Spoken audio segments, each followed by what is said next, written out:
মাগুরার শ্রীপুর উপঘটনার পর শিশুটির পরিবারকে সমবেদনা জানাতে এবং সহায়তার আশ্বাস দিতে বিভিন্ন রাজনৈতিক দলের নেতারা তাদের বাড়িতে যান। ঘটনাটি পুরো দেশকে নাড়া দিয়েছে, আর পরিবারের সদস্যরা ন্যায়বিচার ও সহায়তার দাবি জানাচ্ছেন।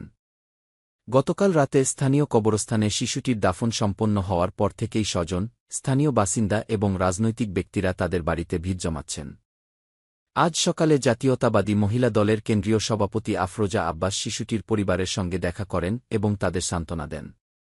তিনি বলেন, এ ধরনের ঘটনা আর যেন না ঘটে, সেজন্য আমরা ন্যায়বিচারের দাবিতে সোচ্চার হয়েছি। আমাদের দল এই পরিবারের পাশে রয়েছে এবং যথাসম্ভব সহায়তা করবে। এরপর মাগুরা জেলা বিএনপির সদস্য সচিব মনোয়ার হোসেন খানও পরিবারের সঙ্গে সাক্ষাৎ করেন। শিশুটির মা জানান, তার স্বামী হঠাৎ মানসিক অসুস্থ হয়ে পড়েন, যার ফলে পুরো পরিবার সংকটে পড়েছে। তিনি স্বামীর চিকিৎসার জন্য সহযোগিতা চান। মনোয়ার হোসেন খান আশ্বাস দেন যে দলীয় ও ব্যক্তিগতভাবে পরিবারের পাশে থাকবেন এবং খুব শিগগিরই শিশুটির বাবার চিকিৎসার ব্যবস্থা করা হবে। এদিকে শিশুটির আত্মীয়রা জানান, পরিবারের কর্তার অসুস্থতার কারণে তারা আর্থিক সংকটে পড়েছেন, যা আগে তাদের জানা ছিল না। তারা চান শিশুটির মা ও তার ৩ সন্তান যেন স্বাভাবিক জীবনযাপন করতে পারে। এজন্য শিশুটির বাবার দ্রুত সুস্থ হওয়া জরুরি।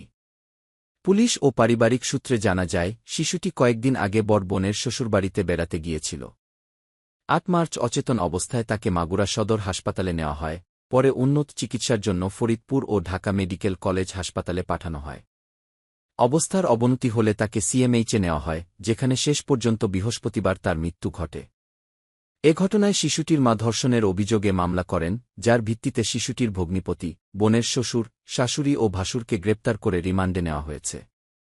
মাগুরার এই ঘটনায় দেশব্যাপী নিন্দা ও প্রতিবাদ চলছে এবং দোষীদের দৃষ্টান্তমূলক শাস্তির দাবি উঠেছে।